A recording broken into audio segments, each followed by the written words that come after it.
Yeah, good afternoon, everybody. My name is Marcus Oxley. I'm the Managing Director of Resilient Solutions.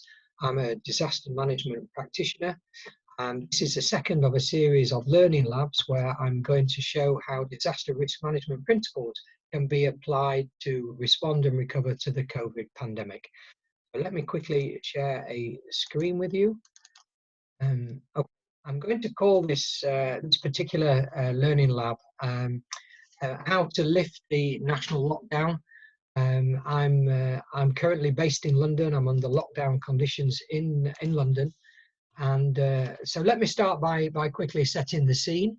So the UK has been under lockdown conditions since the 23rd of March. It's a very high cost socially and economic measure to lock down a society.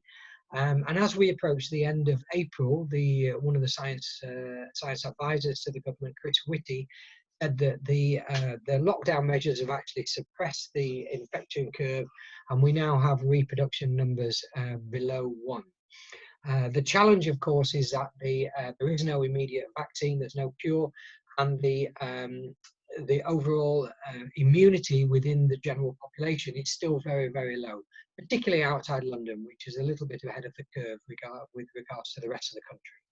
So the question is really how do we increase the movement of people and support a sustainable recovery without an increase in infections again? So that's the challenge that we've got ourselves. And the criteria that the government has given for lifting the lockdown conditions, they've laid out five criteria. One is about increasing making sure the NHS is within capacity, particularly for critical care patients. So this is a downstream health system indicator. 2 indicators are essentially epidemiological criteria. So one is looking at mortality levels, one is looking at the level of infections within the society. The 4th one is really a mix of both testing within the health system, within the care system, and increasingly within the wider community, but also looking at personal protective equipment for our essential staff. And the 5th one is essentially a do no harm principle. It just says we need to be confident any adjustments won't trigger a second wave. So I can't say anything against that, really. So the solution that I'm advocating for getting out of a lockdown is essentially about building resilience, and particularly about building disaster risk governance capabilities to be able to manage the risk at the subnational local level once we let go of the national level directive. And resilience is this ability to sustain functionality when exposed to extreme shocks, like the COVID-19 virus. And it involves capabilities of being able to absorb shock and then recover from the shock, and then also the ability to adapt and improve systems coming out of that based on the learning and insights from when the system was under stress. So resilience is a critical characteristic that we need to build in our societies. And the other one I just want to talk about a little bit theory around the disaster cycle or emergency management cycle.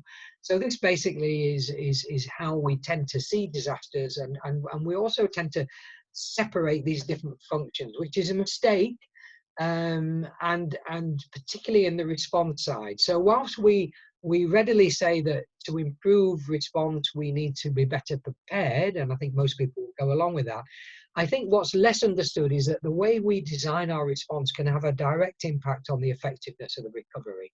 So we need to think about these stages concurrently, and at the moment I believe we've separated the response from the recovery in the UK, which is a mistake. So there are some principles about building local resilience. I won't go into them now because of the time, but I'll pick up on a couple of those principles in the next couple of slides. And one of those is about we need to build on existing sources of resilience, build on existing capabilities within our societies. And of course, in the UK, one of the things we have is we have a very well established decentralized emergency response structure.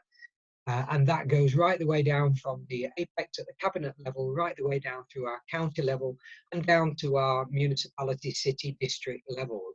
There's well-established response structures, and I think these structures are part of the key of getting out of the lockdown. We have what's called local resilience forums at the base of the pyramid, and these are multi-stakeholder bodies that have been designed to improve emergency planning, preparedness and recovery capabilities with the different responders. They do training and briefings and learning exercises. They work on helping us to be better at doing the public information, the awareness raising, those types of activities. So again, these are key structures. They also involve establishing what's called local strategic coordination groups, which are the local coordination groups which lead when there's a crisis, leading the response and recovery. But existing structures are in place, not least these strategic coordination groups and the resilience forums. And I think these are exactly the types of structures that we need to empower and capacitate as we start to make that transition out of a national lockdown. So there has been a lot of thinking about community disaster resilience in the UK, maybe not so much in terms of investment in building that capacity, but certainly the structures are there, the thinking is there, the processes are there.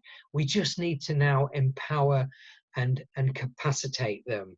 So my exit strategy, if you like, from the lockdown is about, if we want to move out from a one-size-fits-all national plan, we need to have much more empowered, decentralized disaster risk governance arrangements. And that means community level surveillance and testing, which we're already well on our way to doing. But it means connecting that with local risk mapping, local risk profiling to find where the hotspots are, take appropriate actions. The body to do that, coordinate that, are the local resilience forums and the local strategic coordination groups. And we need a capacity building program in place now to actually strengthen that. And that includes using the resources like the Emergency Planning College up in York. So my conclusion is that if we lift a national lockdown without strengthening resilience and building those risk governance capacities, it will inevitably lead to an increase in infections. We need to make sure increased surveillance links with enhanced local risk governance. We need to use our existing structures. I don't think the government is really capitalising on these existing structures that could be the means for effective and efficient management of the COVID virus. And we need to make sure that our lockdown criteria is as much about upstream capacities in place as they are about downstream or epidemiological data. And we need to use our response now in a way to design these local resilience capabilities. This lays a foundation for an early recovery. So we need to identify what local resilience forums are interested in taking a risk management approach.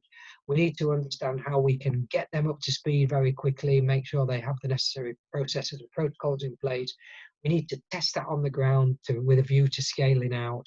And we need to diversify these advisory groups to have not just public health people, operational disaster management people. So let me stop there. There's a lot in that, but it's all available online through the website and through that working group. If you're interested in this, please do make contact with me if you know any of those organisations that are interested in this. And please do share with colleagues if you think this presentation is relevant. Please do share it. So thank you for taking the time, taking the 10 minutes to be with me, and look forward to hearing from you. Okay, thank you for your time.